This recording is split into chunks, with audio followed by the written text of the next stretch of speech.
ನರಸಾಪುರದಲ್ಲಿ ಇವತ್ತರೆಗೂ ನಾವು 2.5 ವರ್ಷ ಶಾಸಕನಾಗಿ 2.5 ವರ್ಷ ಆದ್ಮೇಲೆ ನರಸಾಪುರಕ್ಕೆ 30 ಕೋಟಿ ಅನುದಾನಗಳನ್ನ ತಂದು ಕೆಲಸವನ್ನ ಮಾಡ್ತಾ ಇದೀವಿ. ಯಾರಾದ್ರೂ ಕೇಳಿದ್ರೆ ದಾಖಲೆಗಳು ಕೊಡೋದಕ್ಕೂ ನಾವು ಸಿದ್ಧವಾಗಿದ್ದೀವಿ. ಕೇಳ್ತಾರೆ ಅವರೆಲ್ಲ, ಯಾರಾದ್ರೂ ಕೇಳಿದ್ರೆ ಅವ್ರು ಬೇಕಾದ್ರೆ ರಿಜಿಸ್ಟರ್ ಪೋಸ್ಟ್ ಅಲ್ಲಿ ದಾಖಲೆಗಳನ್ನ ಕಳ್ಸ್ಕೊಡೋದಾದ ಭವನ. ಇದ್ರ ಓನರ್ ಯಾರು ಅಂದ್ರೆ ಈ ಭಾಗದಲ್ಲಿ ಇರ್ತಕ್ಕಂಥ ರೈತರೇ ಇದ್ರ ಓನರ್. ಈ ಬಿಲ್ಡಿಂಗಿನ ಓನರ್, ಈ ಸೊಸೈಟಿಯ ಓನರ್ ಯಾರು ಅಂದ್ರೆ ಈ ಭಾಗದ ರೈತರು. ಡೈರೆಕ್ಟರ್ ಸರ್, ನೀವೆಲ್ಲ ಸೇರ್ಕೊಂಡು ನಿಮ್ಮೆಲ್ಲರಿಗೂ ಧನ್ಯವಾದಗಳು.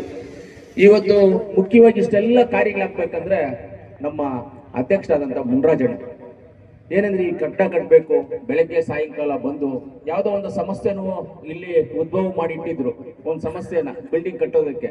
ಅದನ್ನು ನಾವೆಲ್ಲ ಇದ್ದು ಕುತ್ಕೊಂಡು ಸಹಕಾರ ಮಾಡಿದ್ವಿ. ಏನಂದ್ರೆ ಇದು ಮುನ್ರಾಜನ ಮನೆ ಕಟ್ಕೊಂಡಿಲ್ಲ, ನನ್ನ ಮನೆ ಕಟ್ಕೊಂಡಿಲ್ಲ, ಇನ್ನ ಯಾರೊಬ್ಬರ ಮನೆಗೆ ಕಟ್ಕೊಂಡಿಲ್ಲ, ಯಾರಿಗೂ ಕಟ್ಟಿಲ್ಲ.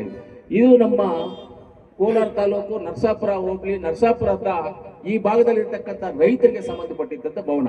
ಇದ್ರ ಓನರ್ ಯಾರು ಅಂದ್ರೆ ಈ ಭಾಗದಲ್ಲಿ ಇರ್ತಕ್ಕಂಥ ರೈತರೇ ಇದ್ರ ಓನರ್. ಈ ಬಿಲ್ಡಿಂಗಿನ ಓನರು, ಈ ಸೊಸೈಟಿಯ ಓನರ್ ಯಾರು ಅಂದ್ರೆ ಈ ಭಾಗದ ರೈತರು, ಮುಖಂಡರು, ಇವರೇ ಇದಕ್ಕೆ ಓನರ್ ಆಗಿರ್ತಾರೆ. ಆದ್ರಿಂದ ಇಂಥ ಭವನಗಳಾಗುವಂಥದ್ದು ತುಂಬಾ ಒಳ್ಳೇದು. ಯಾಕಂದ್ರೆ ಯಾವತ್ತು ನಾವು ರೈತನ ನಾವು ಯಾವ ರೀತಿಯಲ್ಲಿ ನೋಡ್ಕೋಬೇಕು ಅಂದ್ರೆ, ಎಲ್ಲಾದ್ರೂ ನಾವು ಊಟಕ್ಕೆ ಹೋದಾಗ ಊಟದ ಲೈನಲ್ಲಿ ಕೂತ್ಕೊಂಡಾಗ ಎಲೆ ಕೊಡಪ್ಪ ಅಂತ ಇಟ್ಕೊಂಡು ಅದರಲ್ಲಿ ಊಟವನ್ನ ಮಾಡ್ತೇವೆ. ಆದ್ರೆ ರೈತರನ್ನ ನಾವು ಆ ಪ್ರೀತಿಯಿಂದ ತಗೊಳ್ಳುವಂತ ಎಲೆ ಇದೆಯಲ್ಲ, ಅದೇ ತರ ರೈತನ ಕಾಪಾಡ್ಕೋಬೇಕಾದ್ರೆ ತಿಂದು ಬಿಸಾಕೋ ತರ ರೈತರು ಯಾವತ್ತು ನೋಡ್ತಾರೋ ಅವ್ರಿಗೆ ದೇವ್ರು ಒಳ್ಳೇದ್ ಮಾಡೋದಿಲ್ಲ, ಆವತ್ತು ಯಾರಿಗೂ ಒಳ್ಳೇದಾಗೋದಿಲ್ಲ. ರೈತರನ್ನ ಯಾವತ್ತು ನಾವು ಊಟ ಕೊಡೋ ರೀತಿಯಲ್ಲಿ ಅವ್ರಿಗೆ ದೇವ್ರು ಅಂತಾನೆ ನೋಡ್ಬೇಕು. ಅವ್ರಿಗೆ ಬೇಕಾಗಿರುವಂತ, ಯಾಕಂದ್ರೆ ಕೋಆಪರೇಟಿವ್ ಬಗ್ಗೆ ನನಗೂ ತುಂಬಾ ಚೆನ್ನಾಗಿ ಹೋಗುತ್ತೆ.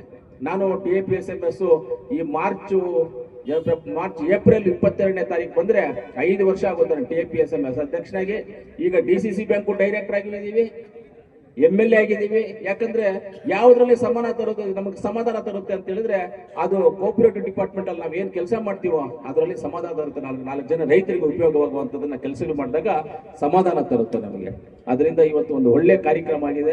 ಇಂಥ ಕಾರ್ಯಕ್ರಮಗಳು ಹೋಬಳಿ ಮಟ್ಟದಲ್ಲಿ ಆಗ್ಬೋದು, ಪಂಚಾಯಿತಿ ಮಟ್ಟದಲ್ಲಿ ಇಂಥದ್ದೊಂದು ರೈತರಿಗೋಸ್ಕರ ಮಾಡಬೇಕು. ಇವಾಗ ಸೆಂಟ್ರಲ್ ಗೌರ್ಮೆಂಟ್ ಡೈರೆಕ್ಷನ್ ಇದೆ, ಒಂದೊಂದು ಪಂಚಾಯಿತಿಗೆ ಒಂದೊಂದು ಫ್ಯಾಕ್ಸ್, ಒಂದು ಸೊಸೈಟಿ ಮಾಡಬೇಕು ಅಂತ ಸೆಂಟ್ರಲ್ ಗೌರ್ಮೆಂಟ್ ಡೈರೆಕ್ಷನ್ ಬಂದಿದೆ. ಇದ್ರ ಮೇಲೆ ಎಲ್ಲ ಮಾಡ್ಬೇಕಾಗ್ತದೆ. ಅದು ಜಿಲ್ಲಾಧಿಕಾರಿಗಳಿಗೂ, ARಗೂ, DRಗೂ ಎಲ್ಲರಿಗೂ ಗೊತ್ತಿದೆ. ಅದೆಲ್ಲ ನನಗೂ ಹೇಳಿದ್ರು, AR ಅವರು DR ಅವರು ಬಂದು ನನಗೂ ಹೇಳಿದ್ರು, ಇದೆಲ್ಲ ಮಾಡ್ಬೇಕು ಅಂತ ಹೇಳಿದ್ರು. ನನಗೂ ಮಾಡೋಣ ಅಂತ ಹೇಳಿದೀವಿ. ಖಂಡಿತವಾಗ್ಲೂ ಇದೆಲ್ಲ ಮುಂದುವರ್ಸೋಣ.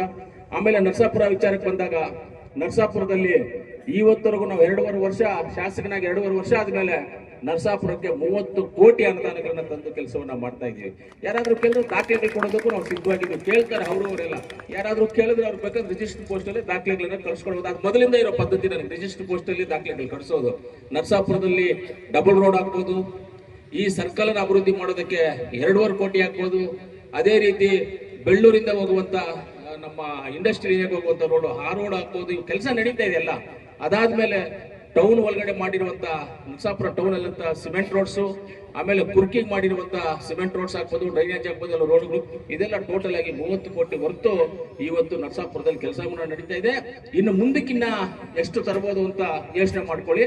ಖಂಡಿತವಾಗ್ಲೂ ಡೆವಲಪ್ಮೆಂಟ್ ವಿಚಾರದಲ್ಲಿ ನಮ್ಮ ಬೈರ್ತಿ ಸುರೇಶ್ ಅಣ್ಣವ್ರಾಗ್ಬೋದು, ಕೃಷ್ಣ ಬೈರೇಗೌಡರು ಆಗ್ಬೋದು, ನಾವಾಗ್ಬೋದು, ನಮ್ಮ MLCs ಆಗ್ಬೋದು, ಯಾರೇ ಆಗಲಿ ಇದರಲ್ಲಿ ಕಾಂಪ್ರಮೈಸ್ ಇಲ್ಲ. ಕೆಲಸ ಮಾಡೋದಕ್ಕೆ ಎಲ್ಲರೂ ಮುಂದೆ ಇದ್ದಾರೆ ಅಂತ ಹೇಳ್ತಾ ರೈತರ ಪರವಾಗಿ ಯಾವಾಗೂ ನಾವಿರ್ತೀವಿ. ಅದೇ ರೀತಿ ನಮ್ಮ ಸಂಸದರು ಬಂದಿಲ್ಲ ಇನ್ನ, ಅವ್ರಿಗೂ ನಾನು ನಿಮ್ಮೆಲ್ಲರ ಪರವಾಗಿ ಸಂಸದರಿಗೂ ನಾನು ಧನ್ಯವಾದಗಳನ್ನ ತಿಳಿಸಿ ನನ್ನ ಮಾತನ್ನು ಮುಗಿಸ್ತೀನಿ. ಜೈ ಹಿಂದ್, ಜೈ ಸಹಕಾರ.